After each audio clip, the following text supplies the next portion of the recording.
morning, loves, and happy Friday. Today is a super exciting day because we get to finish our amazing fantasy fiction stories. We get to see just how creative those amazing brains of yours are. All right, so to do that, today we're going to actually finish with our end page, and then we're going to go back through our beginning and our middle pages to see if there's anything we can add or do to make it better. So let's get started. To do that, you're going to need for materials a sharpened pencil and an eraser. You're going to bring your good old story map with you to help you out for your end.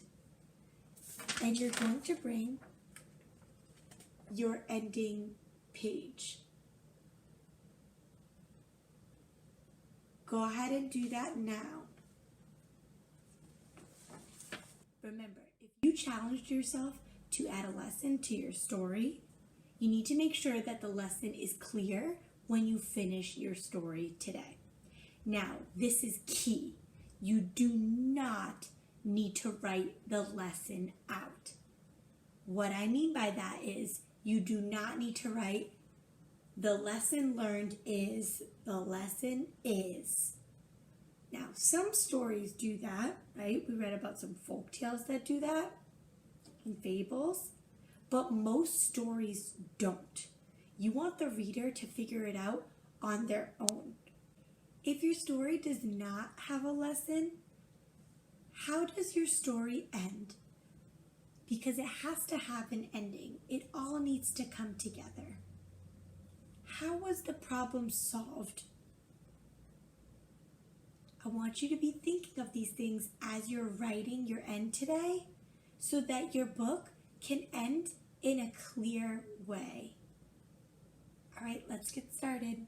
To write the ending, we need to go over the beginning and the middle to see where our flow is going so we can end strong. So let's read through our beginnings and our middles. Okay, I'm going to read mine, and then after the video, you're going to read yours before you start your end. So here I go. My beginning page. Once upon a time, there was an eager rabbit named Peter. Peter always knew how to get what he wanted. He had two best friends, Tortuga the turtle and Bambi, a loved forest deer. Even on the gloomiest day, they always found new adventures to go on or try together. Somos los tres amigos, they would always say. Going to my middle. Every day, the tres amigos would go out into the forest to see what they could find. One day, Pete came across a glowing rock. Ooh, how magical. I wonder what it does, he said, and put it in his pocket to keep. Right then, poof! Pete started to grow big muscles, no math facts he never knew before, and run as fast as a cheetah. I have the power, mohaha, he said to himself. Bambi and Tortuga felt sad their friend changed and left them behind.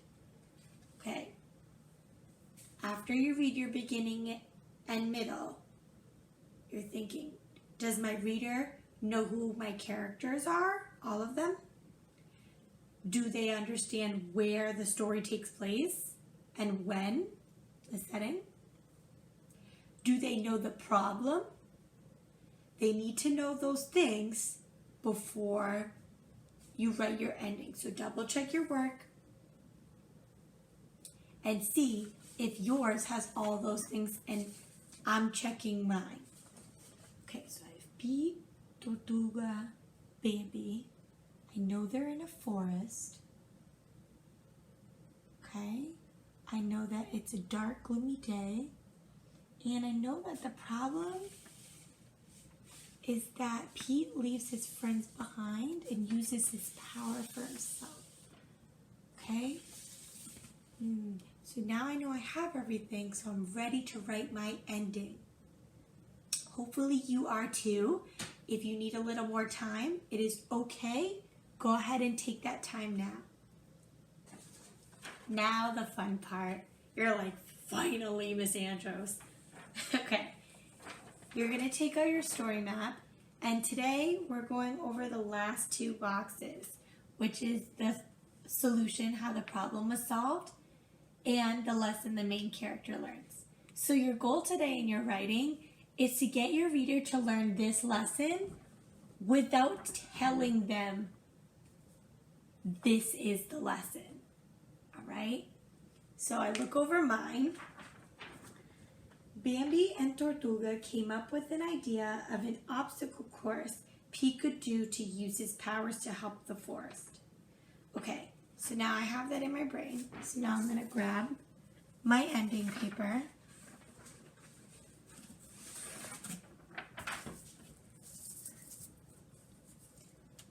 Now remember, you're still using your illustrations to help you too. Okay, so as I look at mine, I see Pete in the corner thinking to himself, what will I do today? He's probably thinking, what is he going to use his powers to do? But Bambi and Tortuga are talking and they're saying, let's have him do an obstacle course. Okay, so I stretch that out in my writing and I'm going to say,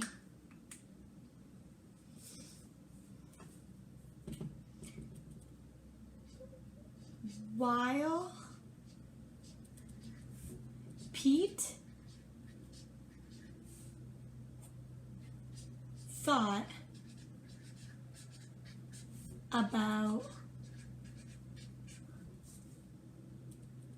how he was going to use his powers one day,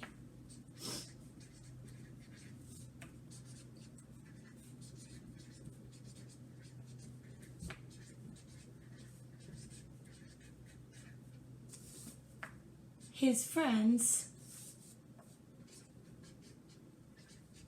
Bambi and Tortuga,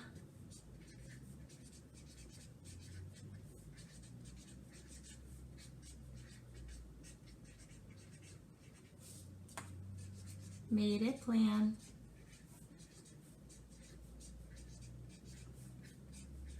to get their friend back. They said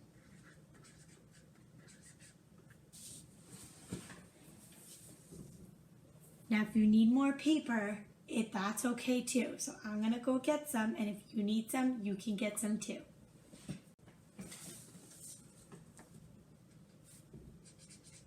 Maybe an obstacle course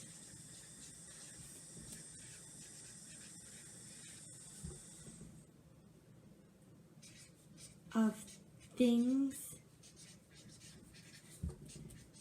that would help our forest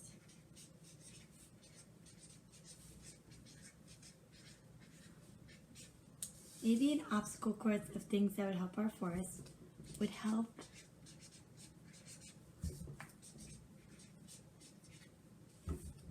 Pete remember who he is.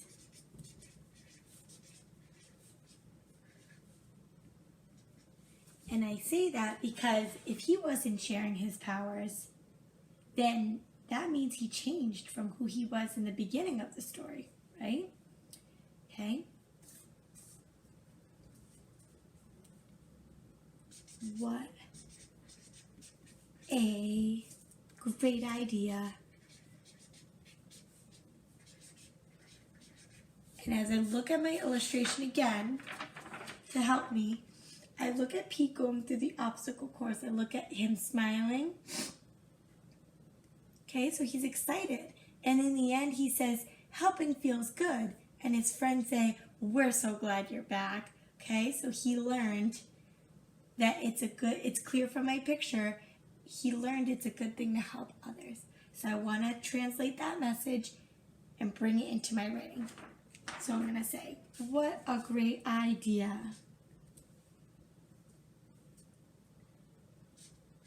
As Pete finished each step, he couldn't believe how great he felt. Couldn't believe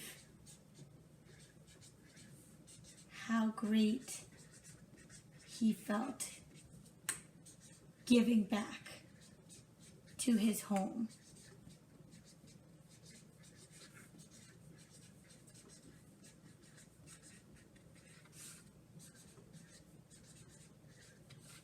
Bambi and Tortuga smiled.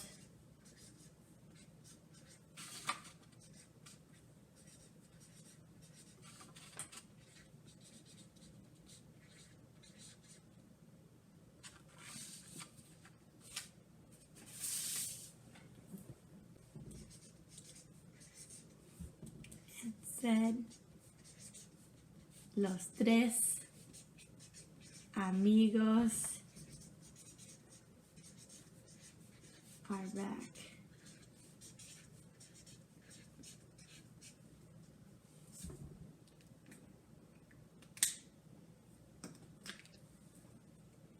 All right, now it's your turn to write your ending.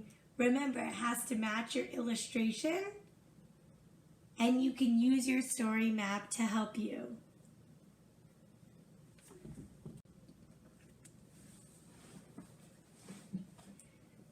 All right, once you've finished your writing, it's time to double check for capitals where they should be, which is where? That's right, the beginning of your sentence, and proper nouns. We're going to make sure we have punctuation at the end of each sentence, so when you've completed a thought. We're going to make sure we have finger spaces. We're going to make sure our handwriting is nice and neat. And we're going to make sure our spelling is correct. So you're going to go through each page. So I'm going to take my beginning. I'm going to look through it. Sentence by sentence.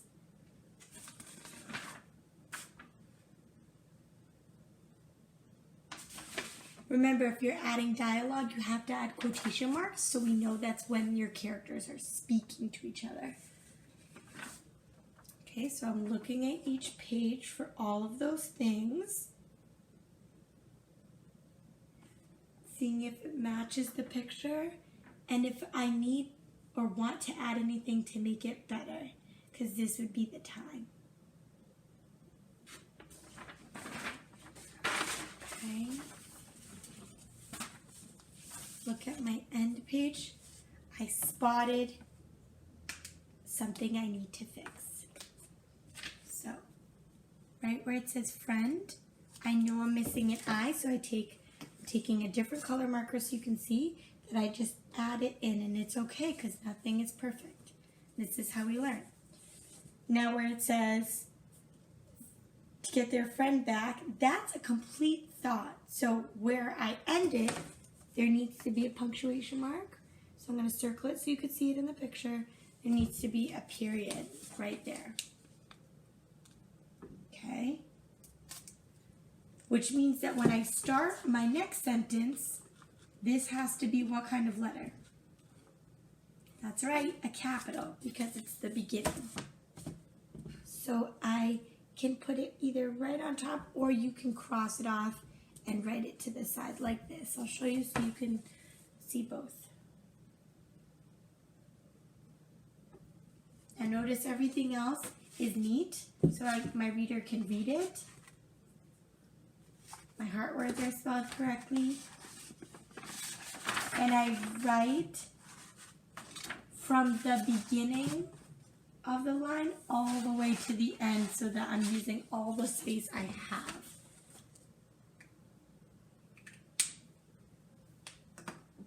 Once you're done with all of that, I want you to read your story and see if it makes sense. You can ask a family member or a friend, or you could even record yourself reading your story, and we'll include it in one of our videos. All right. Great job, everyone. Now you're going to take your end page, whether it was 1 page or 3 like Miss Andros, and you're going to take pictures of just your ending and upload them onto Seesaw. All right, that's it for today, everyone. Have a wonderful weekend, and we will see you on Monday for some more learning.